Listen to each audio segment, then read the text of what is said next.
Hello, everyone. Welcome back. Thanks for being with us. You're watching Stop Now Talk Show Live.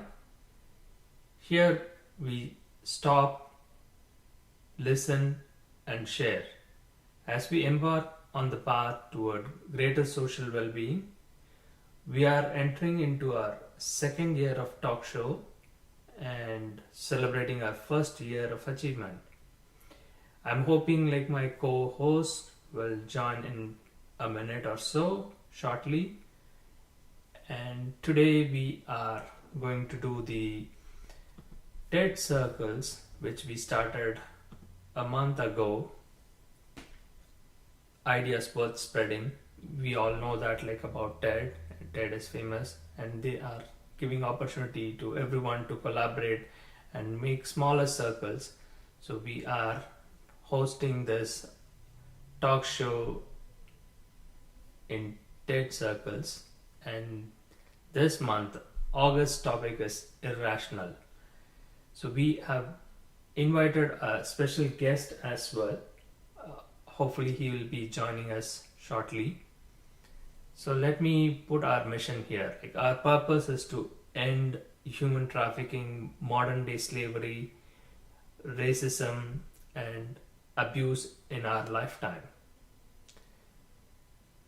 So we all know that like everyone can do something greater in their lifetime. So we welcome everyone to join us, to volunteer, support, and donate. You can also get paid for your time. That's why like we call this as a different approach, a social experiment enterprise where volunteers get paid. So we welcome everyone to join us and help us with your skills to change the future. If you would like to learn more about Stop Now, you can visit our website stop-now.org. There you can find information about our mission and projects which are driven by our volunteers and sponsoring organizations. Right on time. Welcome, Nate. Hi, Nate. How are you? There we go. Hey, how you doing?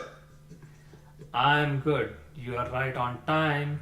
I was Yes. just giving an intro so that the audience can feel comfortable that we are on time and we are celebrating our first anniversary and also reviewing all the work that we did.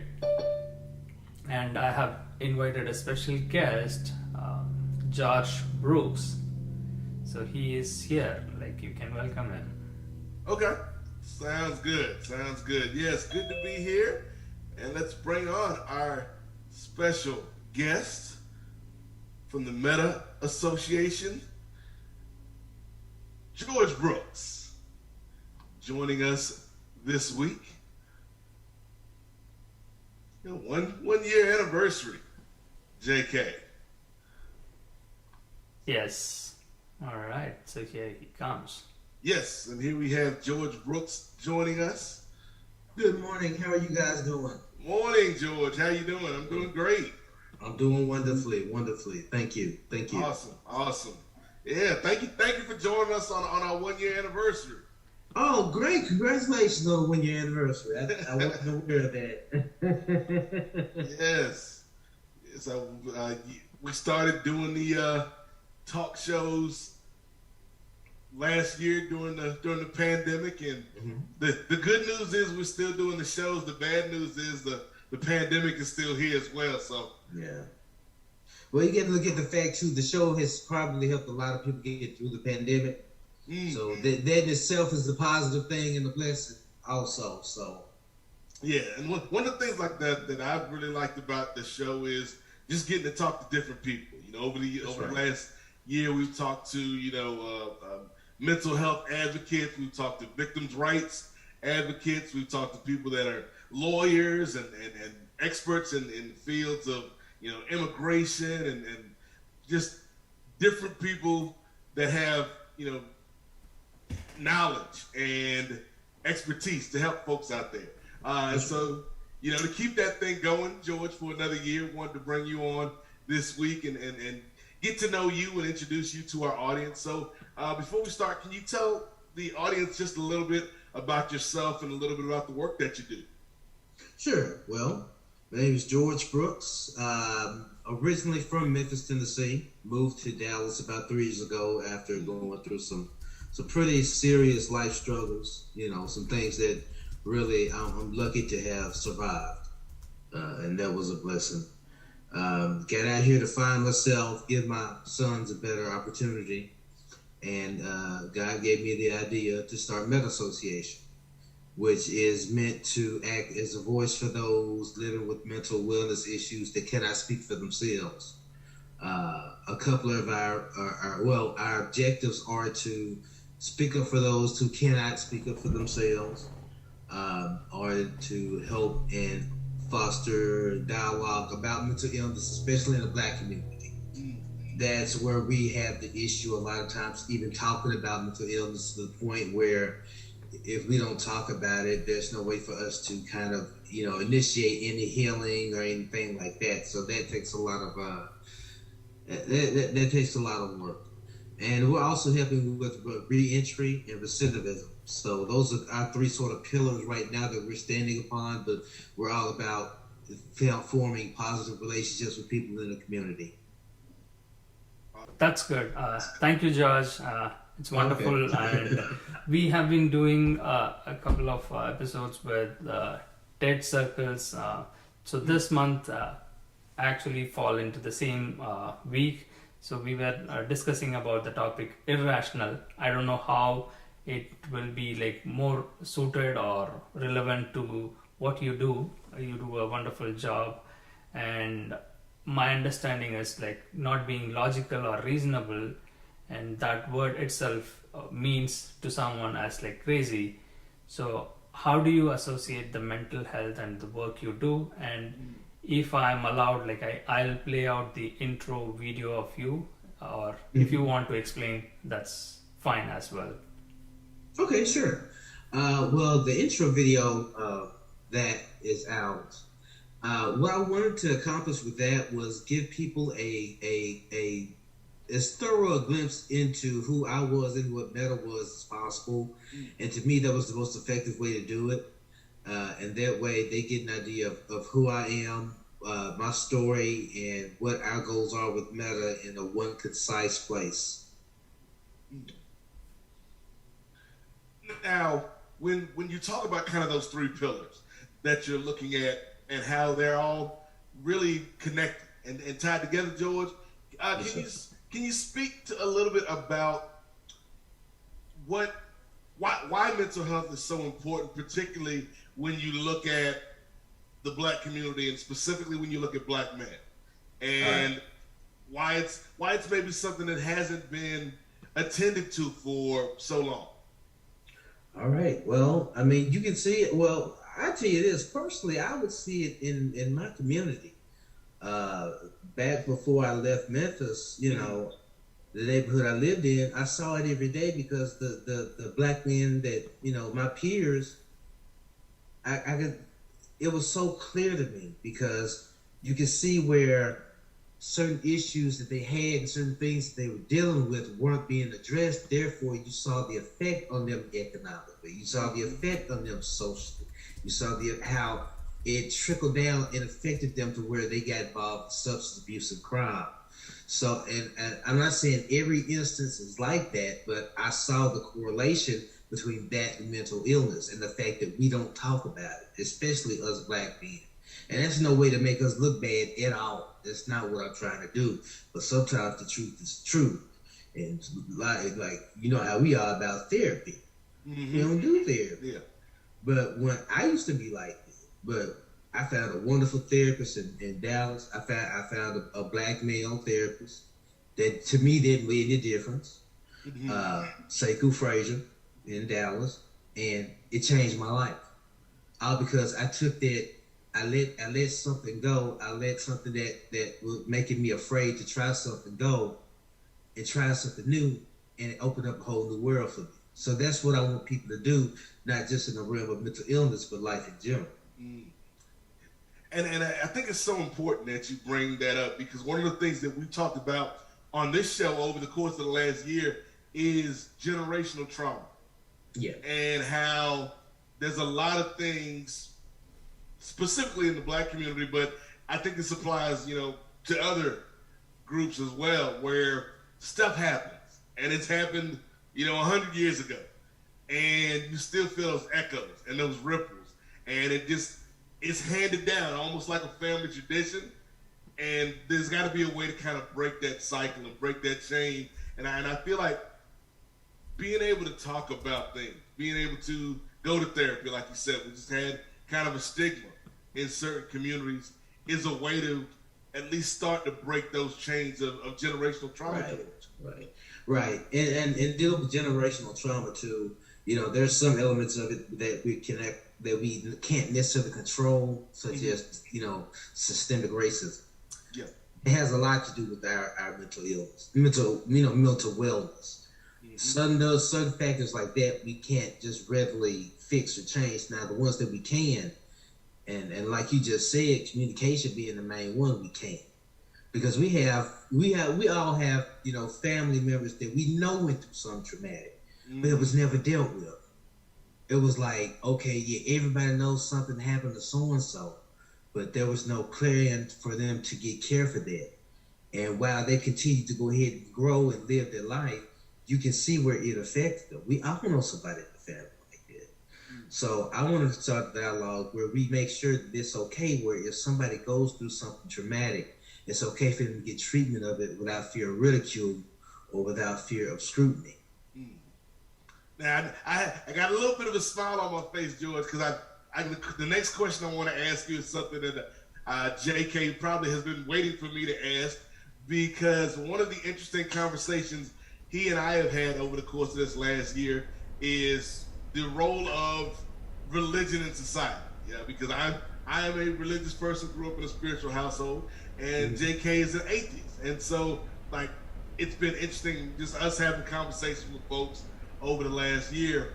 And for me, I see value in religion, I see value in spirituality, but we also have to acknowledge that there's been a lot of hurt done to people through religion, particularly, when you talk about trauma and abuse, and stuff that your religion will tell you to keep quiet. Don't talk about that. And so, have you found when it comes to dealing with trauma and dealing with these issues in mental health, have you gotten any pushback from the religious community, or have they been helpful to you in really trying to do good with this? I think I might have hit on something. Yeah, you hit on a little something. I had an interaction recently that was interesting about religion and mental illness, but I think I handled that well. What I ended up saying was that basically the two can coexist. They have to coexist. If a person is a spiritual, I made a new word. Is a spiritual, a spiritual person, then for that person, their part of their care plan should include their spirituality. Now, if someone is an atheist, there's nothing wrong with that at all. It's just their care plan for their mental wellness is gonna work out and include that. There's no one size fits all. So I don't care about what anybody's beliefs are. I believe you're either a good person or you're not, regardless of what dogma you fall under. But as far as mental health care plans, it just really does depend, to me, honestly, on what religion you have or don't have. You just fit that into it. You make it a part of it. You make it about the mind, body, and spirit. And as long as you have the element of spirit, whether it's, being agnostic or atheist or a Christian or a Hindu or whatever, as long as that component is there with the other two, you'll be fine. It reminds me kind of like the old story, George, where, somebody, you got the illustration of a flood, and somebody's sitting on the roof of their house, and they're praying, oh, God help me.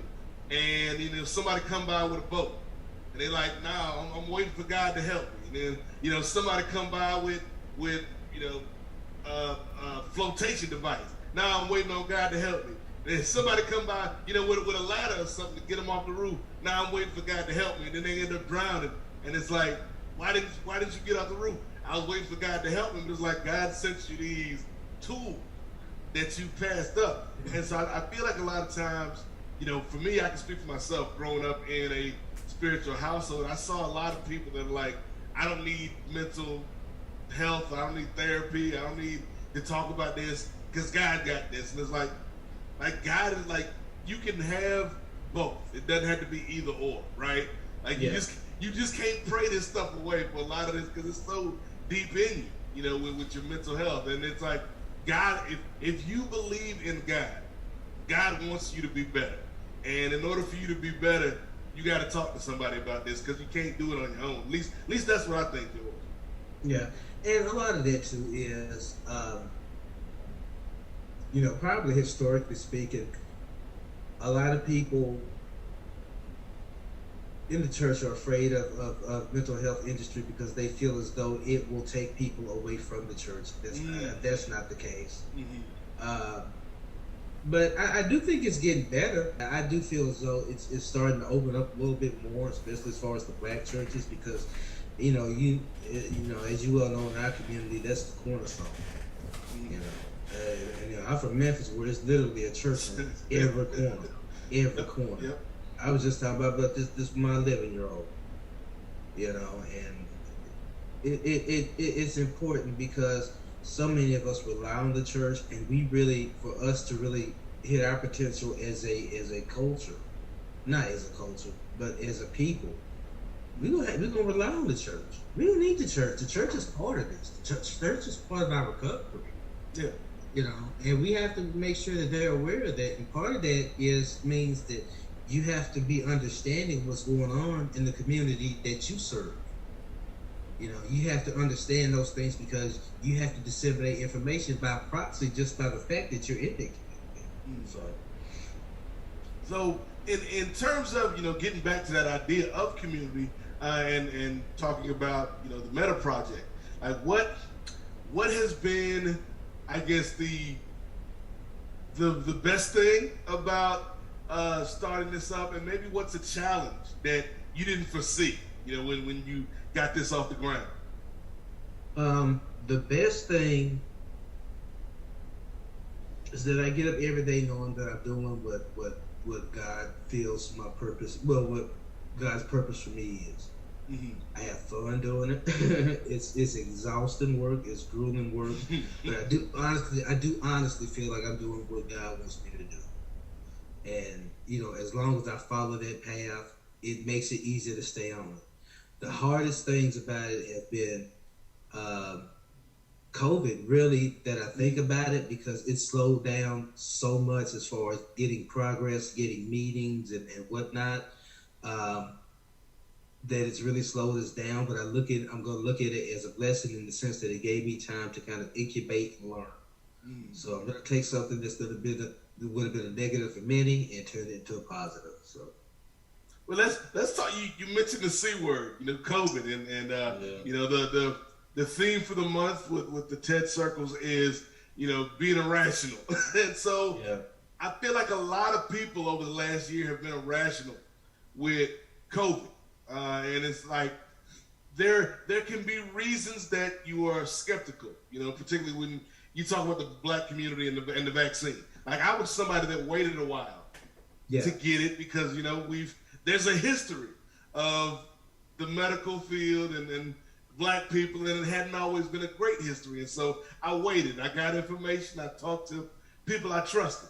And eventually, I got my shots, man, because I want people around me to be safe and, in my community to be safe. And so why do you think, George, that people have been so irrational about this? Like, I get being concerned. I get being, cautious. But I feel like we've got to a point now where we're like a year into this where people have been irrational about the vaccine, about masks and stuff like that. Like, why do you think people have been so slow, I guess, George, to kind of come around on this, man. Well, I'll speak upon our community. It's because we have a mistrust of the government. Mm-hmm. You know, Yeah. we have mistrust of government unless we get something from the government. So, you know, Tuskegee was a thing. Yeah. But that's not what's going on now. And a lot of people just being irrational. And a lot of people, I think, are just saying, you know, we live in a social media driven society right now. And people see a 2-second meme or something and they'll wrap their life around it about a vaccine. Mm-hmm. And in time, everybody will end up getting it. But I think a lot of people just doing this just kind of have a flag to wave around about it, you know. So, but it's important to get it. But yeah, anytime you're dealing with a government, you know, issue entity of any type, there's going to be mistrust, and that's what it is. They, you know, a lot of people don't understand how vaccines work. Mm-hmm. They're hearing about side effects, so I could see, especially some of our older members of the community that lived through that period where it was, you know, lived through the 50s and 60s. They're really going to have a mistrust. Yeah, and I think you're right. Like it's understandable, but after a certain point, it's like, you know, like, come on now. Like we just ain't got to that point yet. It's just gonna be long. Yeah, we just waiting to get there. You know, because like, I'm thinking back, George, like my nieces, they just started school up again, and it's like, if you know, they down in North Carolina. It's like, if anybody that's been to school, like, you done had shots and you had to get vaccinated to go to school, and so it's like, on the one hand, I do understand there's a historical reason behind this, and you can say historical trauma.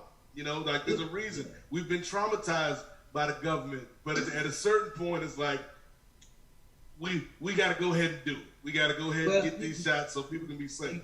You got to look at it like this: if you go on your social media and you say, "I'm not getting my polio shot," nobody's gonna care. But if you get on there and say, "I'm not getting my COVID shot," then you might get people's attention. So you got to keep that in mind too. Yeah. Yep. So, go ahead, Nate, JK.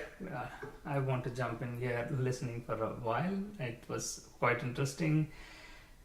George, so in terms of what you said, right? Even Nate mentioned that I'm an atheist. Like, I don't know if I'm an atheist or not. But then being rational, right? Again, irrational in the sense, the fear of science, which is putting people on the pedestal, saying that, like, you yourself, I don't know whether the spirit is there or spirituality is true, but we all know that, like, we all are humans and we have the same emotions and all the logic that can work out. But my contention here is, like, the point is, the religion was the one which corrupted our mind and took control of the humans by bringing in the God and the fear of it.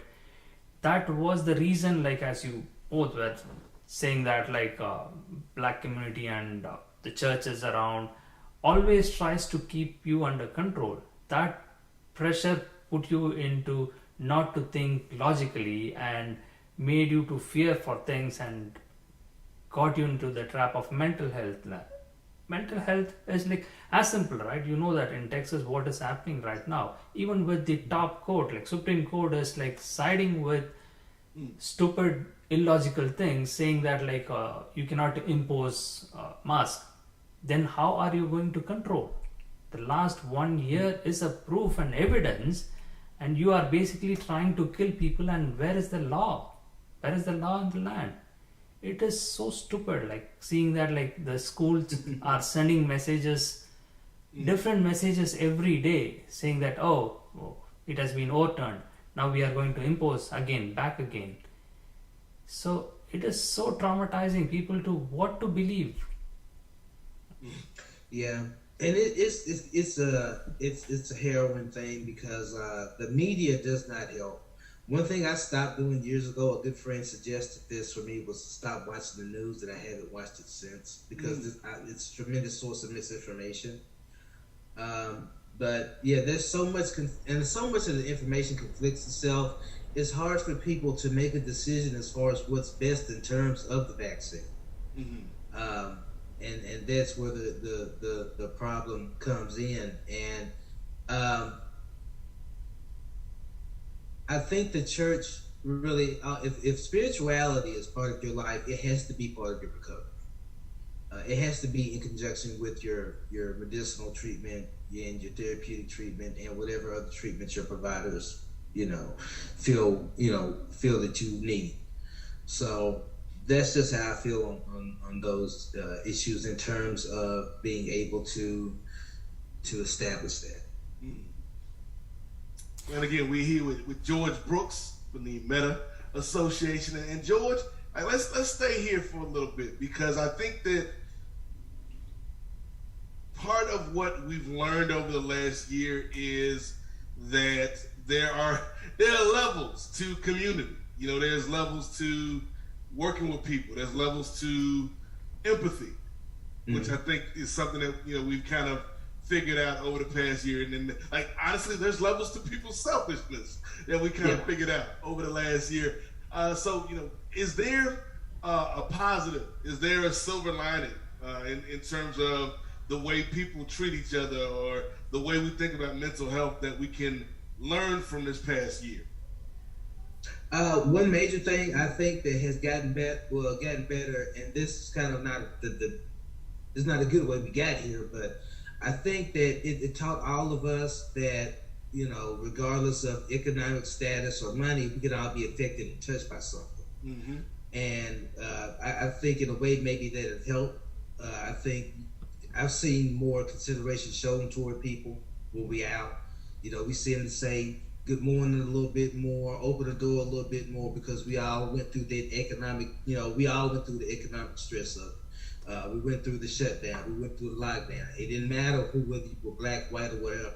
So I'm hoping that what people take out of COVID is, okay, let me try to treat the next person better. When I'm in the store, let me make sure I can tell that cashier that's having a bad day, hey, I appreciate what you're doing. Let's try to treat people better as a result of what we went through. Yeah, I agree. And I also think that something I've kind of noticed, at least in my circles, my friends and co-workers, is that people appreciate that work-life balance more. Because 2 years ago, you just go to work. You just do what you do. You ain't really thinking about, how many hours I'm spending at the job versus how many hours I'm spending with my friends and my family. You're not thinking about, am I getting compensated, am I getting fairly compensated, for the hours that I'm putting in at the job. And so having a lot of folks having to work from home this past year, and a lot of folks having to, just kind of change things and reevaluate things, I think in the long run could be a good thing, George, where, we find that, yes, work is important, but it's also important to be with your friends and your family and your community, and we can, find a way to come back better and stronger after all this is over. Yeah, I think that aspect of it has been tremendous. I mean, personally, I really spent a lot of time with my kids, and that was great. And I think it opened up for a lot of companies the potential to save money by having people telecommute. Yeah. For some people, it makes a difference, because people don't understand. It costs money to go to work. You have to have gas. If you're a woman, you need your clothes. Well, if you're a woman or a man, you need your hair done. You need your clothes and stuff like that. So if it's a way for companies to be productive and help, increase the bottom line, and people can work from home. Yeah. That's a trend we're gonna stay on that. That's not going in. Especially in the realm of telemedicine, being able to get your appointments over the phone, that has been a godsend, especially for people dealing with mental illness issues, especially for ones dealing with PTSD and anxiety. And I'm so glad this is taking off. Yeah.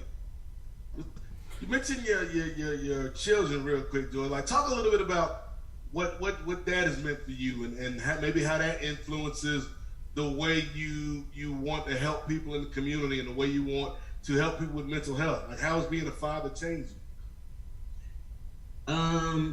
being a father, well, the way it guides me is I just want to leave this world a better place. Mm-hmm. You know, when I'm gone, I want my kids to say, you know, my dad did something to make the world a better place. That's all. This it. And so I want them to have a sense of when I do, you know, when they do something, try to do something that's gonna help somebody. Enrich yourself. Make your money. Get your money. Chase your dreams. Chase your ambition. But at the same time, you don't take people with you, but you bless as many people as you can on your way up. Every day. Try to bless somebody every day. So that's how having kids kind of affected me. I think more in terms of my effect on other people than I used to. Mm. George, I have a question. I still struggle with this mental health concept, and also you mentioned it in your intro video. Like, if you allow me, like, I would like to play that like for a couple of minutes. And the question is, you realize that like from the early age you had that issue, or how people get diagnosed. Like, how do we know that like we have mental health problem? Because recently we had the same issue with our team members as well. We didn't realize that like he is suffering from mental health issues, or whatever therapy he needs to go through, because they are traumatized by various issues. And how do we get to know that? Like, do we get to know by their erratic behavior, or what is the tipping point? How do I identify that I have a mental health issue? Oftentimes it'll be changes in behavior. It may happen after a traumatic event. Could just be genetic disposition that causes it. So a lot of times, like, people have asked me what I think, and I say, if you don't have any issues, still go talk to someone once a year just for a checkup. Mm-hmm. Just treat it like you would an annual physical, and be honest. If you're not honest, then the clinician can't get an assessment of where you are, what's going on. But go in, be honest. If you don't have a diagnosis at all, still go once a year, just talk to someone. And don't be afraid to talk to someone. You may need therapy even though you don't have a mental health issue. Mm-hmm. And that may be beneficial to you also. Yeah. And I think it also could be like something, and particularly I think Black men specifically, but also like men in general. Like, I feel like we don't take good care of ourselves physically. Mm-hmm. And that also happens mentally. Like, if we twist our ankle, or if we got a cold or something where we probably should go see the doctor, like, most dudes are just gonna power through. We gotta play through the pain and all that type of stuff. Yeah, and it's similar with your mental health. Because I remember, like, before I went to therapy, like, there were things that I knew weren't quite right, and this is going back about 4 or 5 years ago. There's things that I knew wasn't quite right, but it's like, okay, like everybody, you just wake up, like, everybody gets sad, or everybody feels some type of way sometimes, and not knowing that there was trauma that I had to address, George. And once you go and get it checked out, it's like, okay, now everything else makes sense. Like, that's why this and this happened. But you're right. Like, if you don't talk to somebody, you'll never know, because I think, like, so many of us guys are just programmed. Like, you get up, you go to work, you got to handle your business.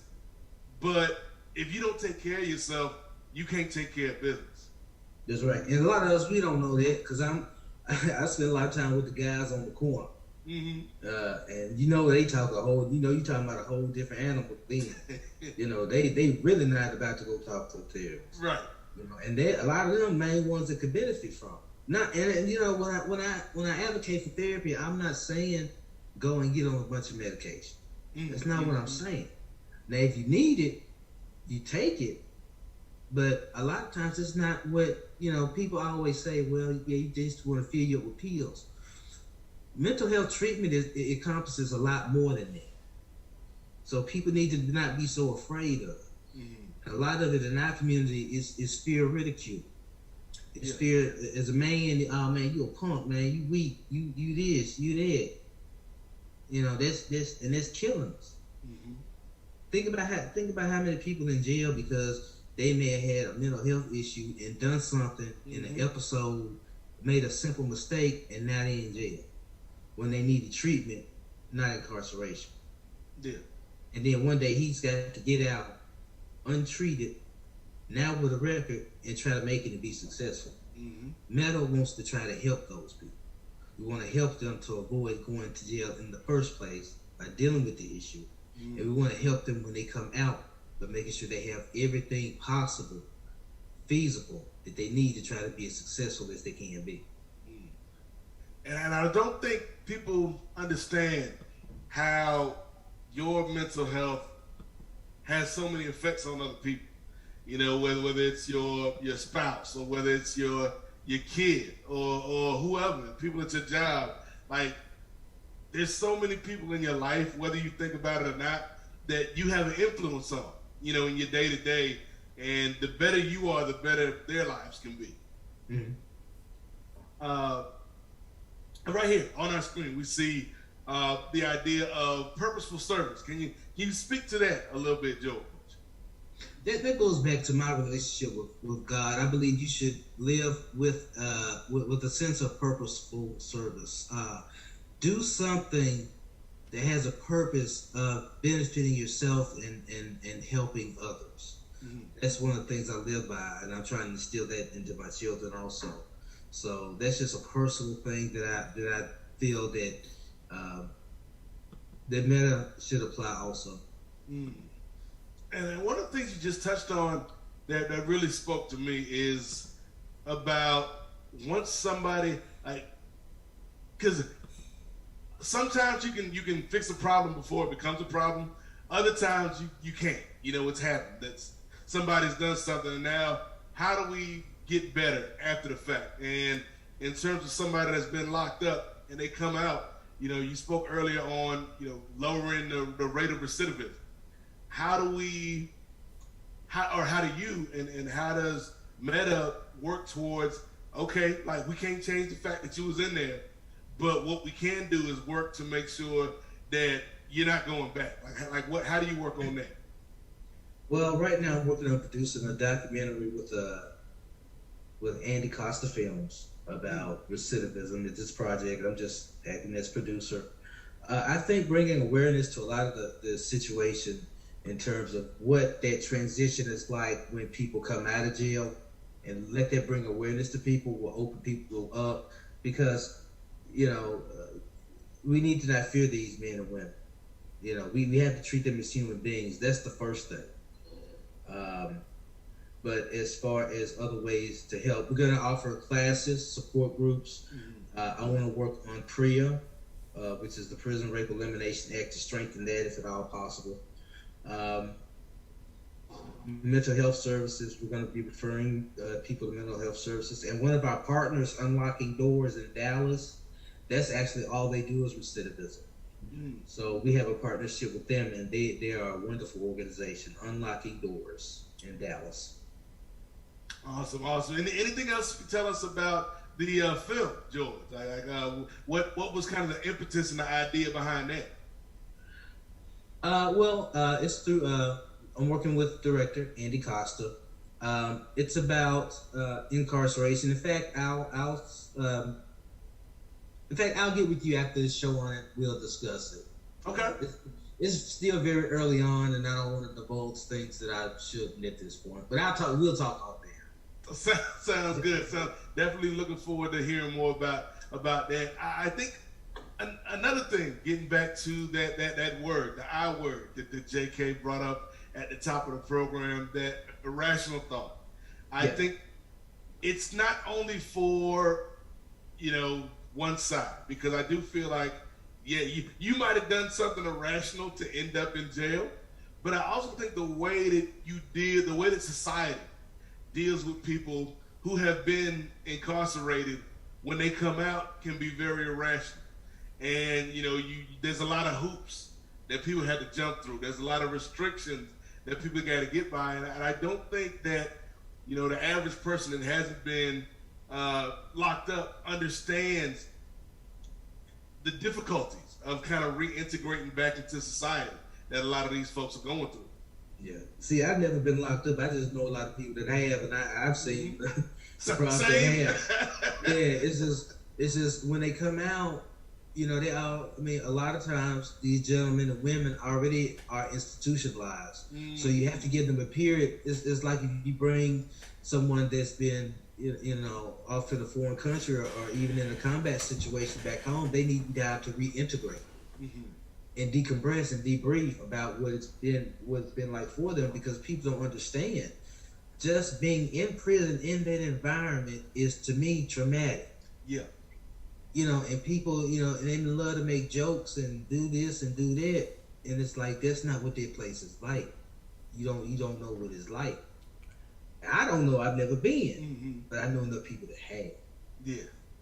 You know what I'm saying? So, like, I'm thinking in particular of one of my friends, one of my good buddies that I used to work at a restaurant with, and just like he was in prison and came out, and you know had to start from the bottom, because that's where a lot of the opportunities are for people to come out. You know, you can't just kind of get into the position you want. You got to start at the bottom, because that's what's open to you. And you know, he worked his way up, became a manager at the restaurant, and then like got into trouble. And to me, at first, I was like, what are you doing? Like, you throwing this, like you came up and you throwing this away. And then, you know, him and I got to talking, and you know, I realized like there was things that he hadn't talked about, right? There's people he hadn't interacted with because of, like you said, that trauma. And I don't think he knew about the trauma. And so fortunately, this was after I had been there. And I had a good enough relationship with this brother that I was like, hey man, you know, I'm not telling you how to do you, but you might want to speak to somebody. That's right. And fortunately, he was able to, you know, talk to somebody and get some of his trauma worked out, and was able to kind of get back to where he was before. But it was just like man, like how the line is so thin, George. Like between, like, it could just be one thing that set up, because it was something small too. Now that I'm thinking about it in my head at the restaurant, something small that set him off, and it's like, dog, you almost threw away your whole future over something that wasn't that big, but it was big to him because of that trauma that he had been through. Yeah, and the trauma, and not just that, but just think, when people quote unquote go off about something simple, think about what they feeling below the surface all the time anyway. Just think about their constant stress, their constant anxiety, their constant adrenaline, you know, of the trauma, of that. See, those are the things that people don't think about. Like, I'm diagnosed with bipolar back in 2005. And a lot of days, I wear myself out.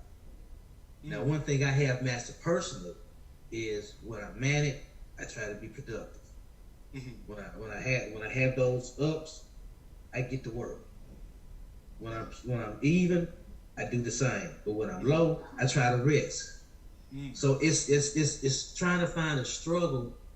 It's not trying to find a struggle. It's a struggle to try to find a way to treat and work with it for yourself as an individual. And that's the challenge. It just takes so long. It took about 10 years to find a cocktail of medications that work. And then I'm gonna bring this up too. Self-care. You have to take care of yourself. Yep. Like I'm a huge wrestling fan. So on Saturdays, I'm gonna get in front of TV. I'm gonna watch my old Memphis wrestling, because I grew up in Memphis. I was the last generation. I'm telling you this. I know this way off topic. I was the last generation that actually was able to grow up watching Channel 5 wrestling.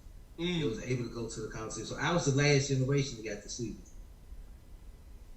Nate, you familiar? You familiar to me, aren't you? Yeah, that's what I said. Okay, that's what I said there too. Okay, but let's get back on topic though. You brought up that wrestling. Yeah.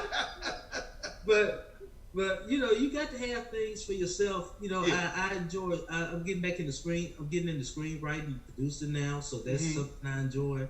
I've taken up the guitar. I spend time with my kids. I love hanging out with my kids, man, and that's something they bring me so much joy that when it is hard, they center me. Yeah.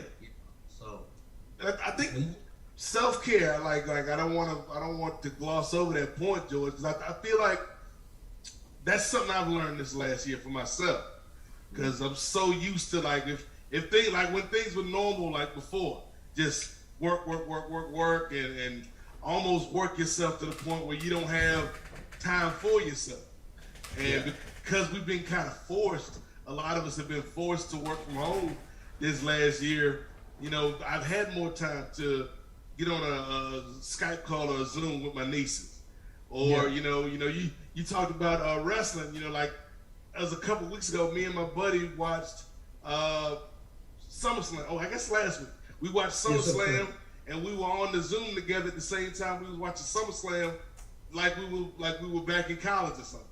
And I think just kind of and just resting, like just taking naps, which is something I didn't do when I was younger. Just allowing yourself moments to just kind of decompress, I think, is very important.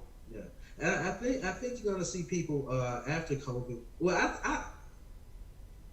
my son brought up a good point. He thinks COVID is gonna stick around like the flu. It's gonna be something that we recurring like that, and I believe that. But I think we just learn to live with it. Live with it, exactly. But I think once things open back up, you're gonna see people have more of appreciation for life and each other. And I think you'll see people have more of appreciation for not only their own spirituality, but other people's spirituality. And I know it don't seem that way right now, but it'll happen.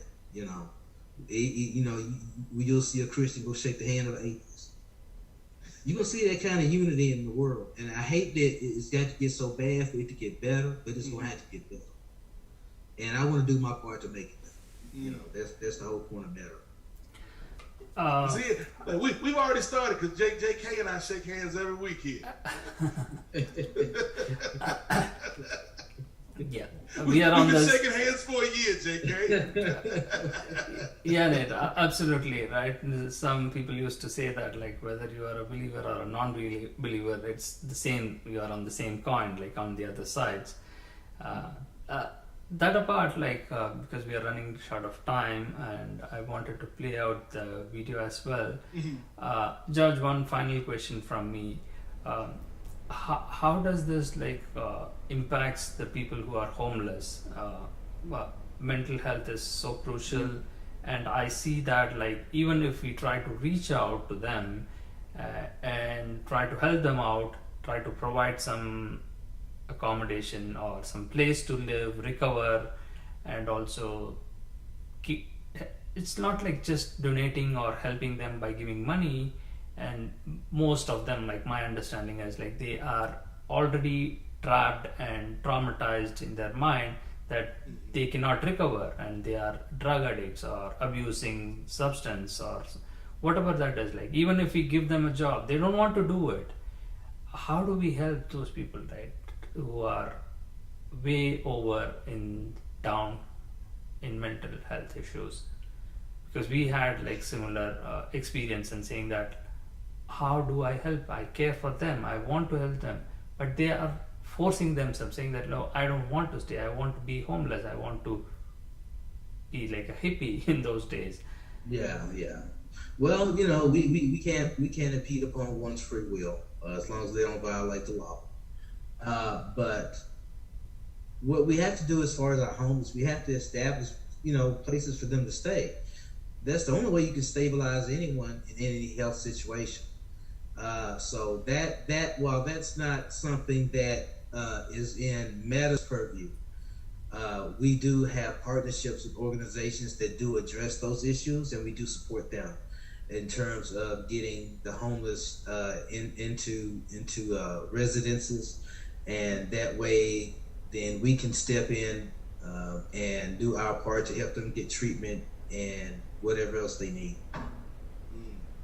Well, we definitely want to thank you for taking some time with us this week, George. And as JK mentioned, we're going to go out with your video. But before we do that... Can I get one thing in? Yeah, go ahead. I'm sorry. September 23rd is North Texas Giving Day. You can donate now. So you can donate to Meta Association through North Texas Giving Day. But the beautiful thing about it, it helps a lot of nonprofits. So it doesn't just benefit Meta, but a lot of other ones. So it's North Texas Giving Day. Okay. I'm sorry. Okay. That's September 23rd. Yes, sir. But you can donate now. Okay. And for people that do want to donate or find out more information about Meta, how can they get in touch with you? They can go to our website, www.meta.association.org, or they can email me at gbrooks@metaassociation.org. And all of our contact information is on our site. Awesome. So thank you so much, George, for taking time out to join us this week. JK, we did it 1 year, so I guess hopefully Congratulations. we got cookies and punch or cake or something in the green room. And thank everybody for joining us this week. We're going to go out with a video here for George and the Meta Association, and we will see all of you next time on Stop Now. Yeah, that's wonderful. Thank you, George. Again, it's been an honor and a pleasure. Thank you. And I can't say much on this. All right. Thank you, sir. Grew up in a regular 2-parent household, but about age 8 or 9, I noticed that things that would bother, that would not bother other people really had an effect on me. I was overly emotional. I was angry a lot. At that point, I noticed I developed an eating disorder. Well, I think we have technical issues playing that video as well. Okay. Right, I will try to provide the link as well as post it out in our YouTube channel. So